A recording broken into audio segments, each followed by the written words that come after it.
आम्ही Guinness book of रेकॉर्डसाठी पण तिचा प्रयत्न करत आहोत व लवकरच त्याचे निकाल सुद्धा आमच्या हाती येतील अशी अपेक्षा आहे. महाराष्ट्राच्या कानाकोपऱ्यात आज एकच नाव घुमतंय, वेदा प्रकाश सरफरे. अवघ्या 1 वर्ष 9 महिन्यांच्या या लहानग्या परीनं जे करून दाखवलंय ते ऐकून मोठे मोठे पोहणारेही थक्क होत आहेत. भारताच्या इतिहासात सर्वात कमी वयाची पोहणारी म्हणून वेदाचं नाव आता सुवर्ण अक्षरात लिहिलं गेलंय. रोज संध्याकाळी सराव, थंड पाणी, मेहनत आणि या सगळ्याला साथ दिली ती कोच महेश मिल्के आणि गौरी मिल्के यांनी. सर्वात लहान अशी 9 वर्षांची वेदा ही पहिलीच प्रशिक्षण घेणारी विद्यार्थी आमच्याकडे होती, पण तिचा उत्साह दांडगा होता. सुरुवातीला आम्ही तिला खेळत बागडत पाण्यामध्ये घेतलं, त्यानंतर तिला फ्लोटिंग शिकवलं, ब्रीदिंग करायला शिकवलं.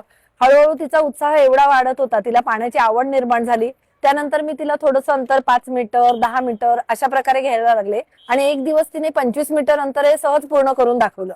पण या यशामागे फक्त वेदाची हिंमत नव्हती, तर तिच्या आई वडिलांची अफाट जिद्द आणि समर्पण होतं. यापूर्वी पूर्ण जगभरामध्ये फिलिपाईनची एक मुलगी आहे जिने 2 मिनिट 7 सेकंदामध्ये 25 मीटरचं अंतर पूर्ण केलं होतं. पण ह्याच्या पुढे जाऊन वेदा सरफरे हिने वयाच्या 1 वर्ष 9 महिन्यामध्ये असतानाच 10 मिनिटांमध्ये 100 मीटरचे अंतर पार केलेलं आहे व त्यामुळे तिचं नाव आता इंडियन वर्ल्ड रेकॉर्ड बुक मध्ये सामील झालेलं आहे. त्याचप्रमाणे तिचं आम्हाला कालच ईमेल आलेला आहे, एशियन बुक ऑफ रेकॉर्ड मध्ये तिचं नाव गेलेलं आहे आणि आता आपण तिच्या वर्ल्ड रेकॉर्डसाठी प्रयत्न करत आहोत.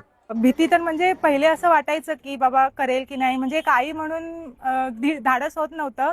पण जेव्हा पहिल्यांदा तिला आम्ही जेव्हा घातलं ना, त्याच्यानंतर माझी थोडीशी भीती कमी झाली की नाही, ही करू शकते, ही काहीतरी हिच्यामध्ये काहीतरी वेगळं आहे. आणि असं म्हणतात ना की काहीतरी जेव्हा आपल्याला मोठं करायचं असतं तेव्हा काहीतरी रिस्क आपल्याला घ्यावीच लागते, असं मला वाटलं आणि आम्ही ते कंटिन्यू केलं. आज वेदा प्रकाश सरफरे ही फक्त एक मुलगी नाही, ती महाराष्ट्राची, भारताची शान आहे. ती सिद्ध करते की वय हे फक्त एक आकडा आहे.